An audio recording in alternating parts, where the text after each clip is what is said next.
Alright, so the idea of the intro to factoring packet is hopefully you kind of get the concept of factoring now, and you've seen a lot of the scenarios already. So this packet should be pretty easy, and then there's going to be a few special scenarios that we get to towards the end. So starting off, a factor is a number or quantity that when multiplied with another produces a given number. So you should all know this now. What are two factors of 20? 10 and 2. 10 and 2 is a perfectly good answer. 10 and 1. 10 and 2 are factors of 20. Now, I'm not saying to list all factors. I just asked, what are two factors of 20? And that's because 10 times 2 equals 20, right? So these are called factors. They're the factors of 20, okay? So factoring, or factorizing, I think is what you guys looked up on your definition, is the process of finding all prime quantities that multiply together to equal a given expression. So what does this number mean? You've seen it before. Prime. It's a number greater than 1. What else does it have to be? Only multiplied by 1. Only divisible By itself. by itself And 1. and 1. And 1. So what are some prime numbers? Is 2 a prime number? No. No. Yes. 7, 13. 2 is a prime number because it's only divisible by 2 and 1, right? Yeah. It's actually the smallest prime number. 1 is not considered to be a prime number because it has to be greater than 1 is in the definition. So 2 is actually the smallest prime number. What's the next smallest prime number? 5. No. 3. 3. Then 5. 5. 7. No. 11. 11. 13. 13, and so on. These are the ones that we're going to see most of the time. Usually we'll get down to pretty small prime numbers, okay? So let's make a factor tree. You've definitely done this before. Yeah. So what are two factors of 100? 10 and 10 works. You could have done 5 and 20. You could have done 25 and 4. It doesn't matter how you start. In fact, I'm going to do two different ones at the same time. So I'm going to make this one 20 and 5. Just so you can see it. It'll work either way. Okay, now, is 10 a prime number? No. Yes. No. No, it can break apart. So you have to keep going. What times what is 10? 5 and 2. Those are Bless you. Crazy. And this one's not done yet. 5 is prime. 20 is not. 10 and 2. 5 and 4 works. 10 and 2 works. Okay, regardless, you should get 2 5s and 2 2s. 2 5s and 2 2s. See it? Oh, wow. Those are the prime roots of 20. So now, if we take those numbers, all of the prime numbers at the end of the roots, so 5 times 2 times 5 times 2, we get 100. Okay, this is called the prime factorization. So you break a number down all the way into its prime roots. Okay, that's going to be really important to understand. So, what is the prime factorization of 20? 5 and 2 and 2. So if you're not sure, whoops. So If 5. you're not sure, make a little tree. So 20 would be 10 and 2, 2 and 5. So 5 times 2 squared. Yeah, so 2 times 2 times 5. I'm just going to write it all the way out for now. Those are all the prime numbers that multiply to give us 20. 2 times 2 times 5. Okay, do the last 3. So what is the prime factorization of 3x? 3 times x. X just represents a number that we don't know that we're multiplying, right? So then what is 3x squared? 3 times x times x. X times x is the prime factorization. And that should make 9x cubed pretty easy. Now let's do a little review of last class. What is the GCF of C and D? 3. The greatest common 3x. factor. 3x. So look at all the factors they have in common, right? Squared. 3x squared, yes. They both have a 3 in common, and they both have x times x in common. So it's the most number of things that they have in common, right? Greatest common factor. So they both have a 3, and they both have an x squared, right? So the GCF of 3x squared and 9x cubed would be 3x squared. Does that make sense, everyone? Okay, so now do the next 4. Find the greatest common factor of those terms. All right, what is the GCF of 24 and 32? 8. It is 8. Now, if you're not sure, take your time and maybe write out all the factors of one of them, okay? So 24 divides by 12. That's the largest number that 24 divides by. Does 12 go into 32, though? No, the next smallest number that 24 divides by is 8, and 8 does multiply into 32, so it's 8. Okay, what about 14 and 24? 2x.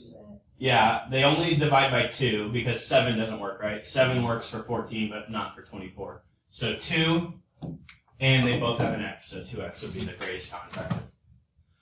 Number 3. 9x.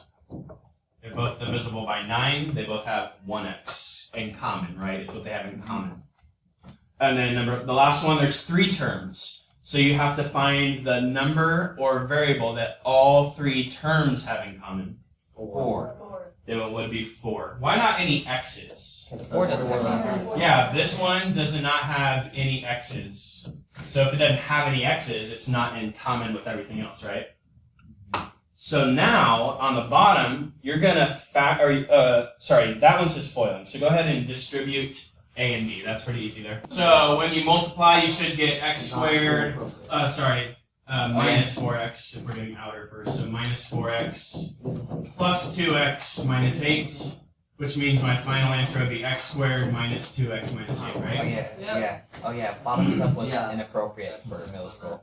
Oh, yeah. Yeah, that's what the teacher said. It was inappropriate to say. It is.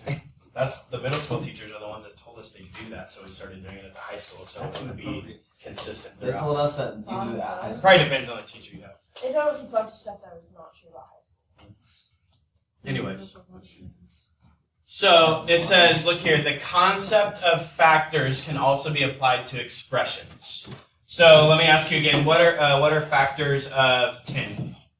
5 and 2. 5 times 2, right? 5 and 2 are factors of 10. 1. Well, look over here.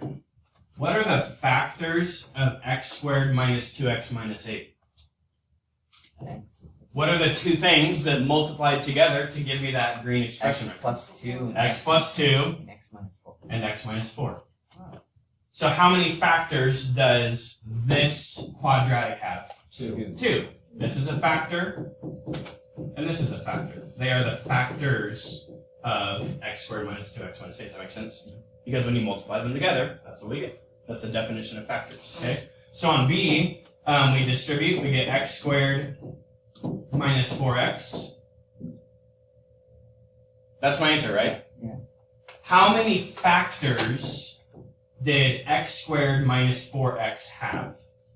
2. X, that was a factor, right? Something times something else. What was the something else? X minus 4. X minus 4. Those are factors. Okay? They're factors of a polynomial. So now you should, once again, you should be able to do all these. Go ahead and factor out the GCF. So you have to look at all the terms. So if there's 3 terms, you have to look at all 3. Just like we did a second ago, like right here, right? When we had 3 terms. Look at all 3 terms and factor out front the greatest common factor. Okay, so go ahead and do these 4. What do 15x squared and 5 both divide by? 5. So when you undistribute, that's what we're doing, right? We're just we're bringing that number back out front. Technically, we're dividing, right? Because what are we doing when we distribute something into the parentheses? You said the word Multiplying. We're unmultiplying, aka dividing, right? So what is 15 divided by 5? 3. 3, and we didn't do anything with the x squared. Oh, we definitely did not. Now this is the part that people usually mess up. Minus, 1. that's good. That's not a 0, right? Yeah. There has to, even if I started with a 5 and I bring the 5 out front, what's 5 divided by 5? 1. 1. We need the 1 there so that when we distribute back, what's 5 times 1? Negative 5. Yeah, negative 5. So if that was a 0 and you didn't write it, it's not going to distribute back to where it came from. So even if you take everything out, there's still a 1 remaining. So that's a really big deal on number 2 as well. What's the GCF between both of these terms? 2x squared y. Awesome. Now look at this. There was a 2x squared y to begin with, but I brought 2x squared y out front. So what is 2x squared y divided by 2x squared y? 1. Something divided by itself is 1. 100 divided by 100 is 1. Negative 2 divided by negative 2 is 1. 4,000 divided by 4,000 is 1. X divided by x is 1. Okay? So if you start with something and divide it by itself, it's 1 minus 4. There's no more x squareds, but there is 1y. Hold on, do you put them in order? Oh wait, I guess. Keep it in the order it was in, right? So if I were to distribute back through, can you see how that would give me 2x squared y first, and then minus 8x squared y squared? Oh shoot. Okay, number 3. Does it matter what order you put them in? Why wouldn't it be? What? I don't know why there's a 4. Subtraction, Yeah, So dividing. number 3. Number 3. What do all 4 terms divide by? 4. Negative 4. Not only 4, Negative. but all 3 terms are negative. Usually when that happens, you'll bring the negative out with it. So negative 4 out front, which is going to be nice because what's that going to make everything inside? It's going to change all of them to be positive, which will actually help us out in the long run. You'll see why in a little bit. So now, there's only an x squared, right? What's negative 16 divided by the negative 4 we divided out? Positive 4x. And negative 48 divided by the negative 4 we divided out? Positive 12. Positive 12. That's your answer. Which makes it so that everything on the inside is positive, right? So if I asked you to factor that now, which this one does not factor, because there's not, so if I tried to find the numbers that multiply to be 12 and add up to 4, there's none. Just gonna run see how that, because what's 12 plus 1? 12 plus 1.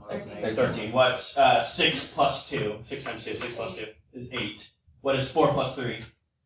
7. So can you see how it wouldn't factor the way we've been factoring? So it's a prime. But if I did ask you to factor, everything's positive now, which usually makes factoring easier, right?